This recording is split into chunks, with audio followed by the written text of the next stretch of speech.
Hi and welcome to The Winning Factor. I'm Alan Aitken, and on this show each week we take a look at some upcoming races in Hong Kong and try to single out an ingredient of the race that we might look back on later as having been the path to finding the winner.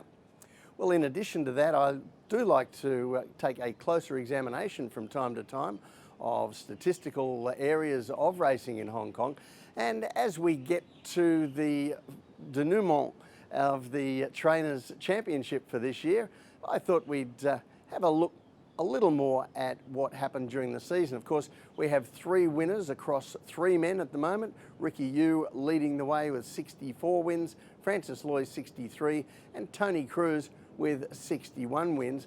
And I thought that I'd take a look back over their seasons from a couple of different angles.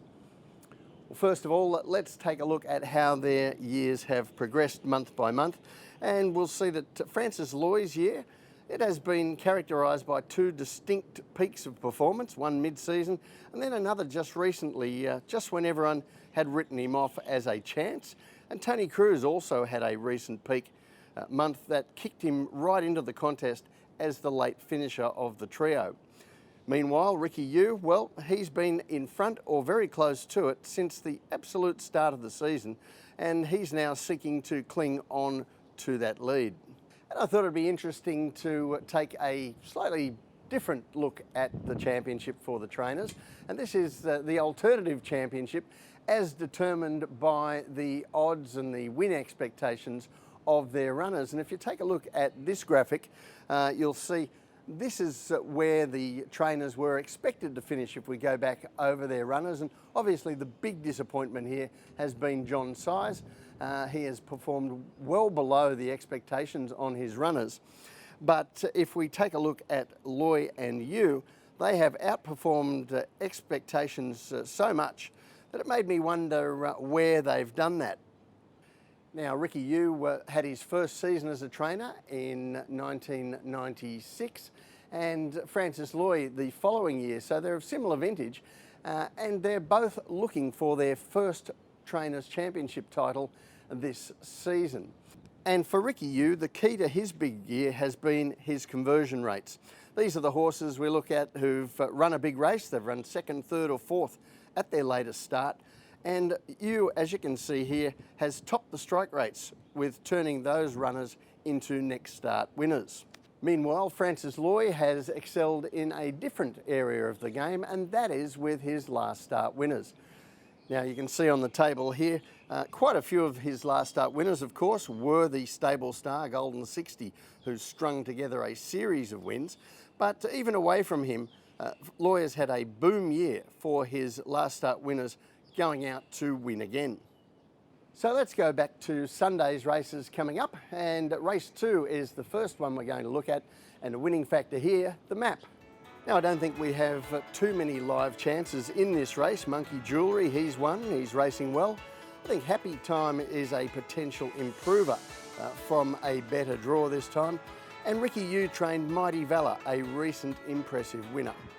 And I've no doubt that Mighty Vala is going to be the favourite here, and a very worthy one. And we're going to take a look at both of his latest runs. First of all, back to race 721. And here he is out in front, yellow and green colours. And this was a day where I thought the track was biased in favour of horses up on the speed and against the fence. And he had the very best of the going as a result. But as you can see, he runs away from the field, opens up some big margins behind him, and this was a very impressive first win for Mighty Vala. Now, subsequent to that, he went out as a short price favourite his next run, this time from gate 14. And as you can see here, he has to work around the field in the middle stages, the early and middle stages, and has to spend a lot more energy earlier in the race than he did when he won. Now, he's still in front when they turn for home, but just using up that extra petrol in the middle stages has counted against him, and he finds a couple with a bit more run in them at the finish. When we take a look at the map for Sunday's race, once again I think we'll see Mighty Vala looking to get out in front, but this time from a lower draw, and this time his rivals for the front are the ones that are drawn out wider, so it's an inconvenience to them and not to him. So the tip in race 2, Mighty Vala. His winning factor, the map. He just had to do a little bit too much work last time to get to the front before finishing third. I think he'll get an easier run to the front this time. And as we saw earlier, Ricky Yu is a master at getting these horses coming off good placings to come out and win next time. The other race I want to take a look at on Sunday is race 6, and our winning factor here, the sectionals. Well, this is all about the 3-year-olds with chances, I thought, here to another Ricky Yu conversion attempt with Golden Link, a last start second. Impressive Casper Founds trained gelding Skyfield also coming off a second, and an each way chance perhaps for rewarding together. But I think the focus in the betting is going to be very much here on Golden Link and Skyfield, both last start seconds, and conveniently enough for us, within half an hour of each other on June 21, both over the same 1200 metres at Sha Tin, where they're going to be meeting on Sunday.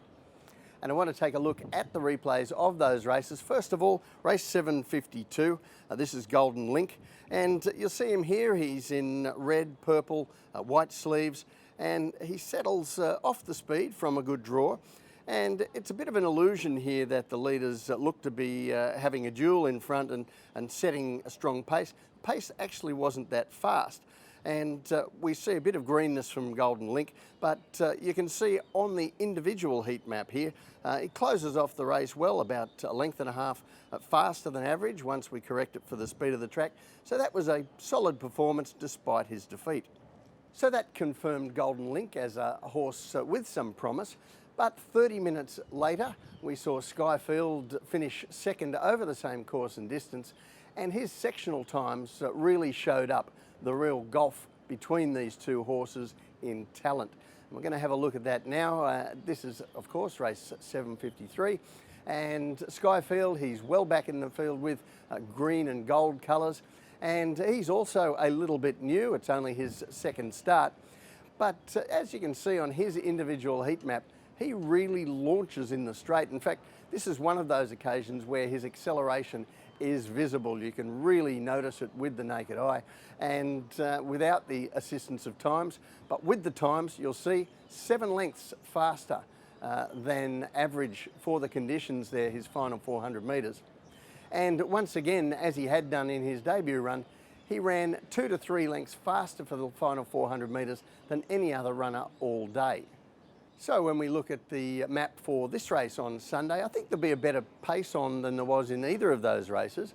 There look to be a few leaders here, and that should suit both Golden Link and certainly Skyfield.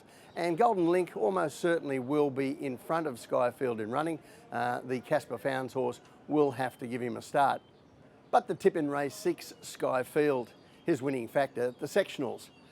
I think this boils down to 2 lightly raced horses with a future, but Skyfield has shown exceptional acceleration in his 2 starts, and I think that'll be enough to break his maiden status here before he goes on to better things next season. Well, that's it from the winning factor this week and this season. Thanks for watching during the year.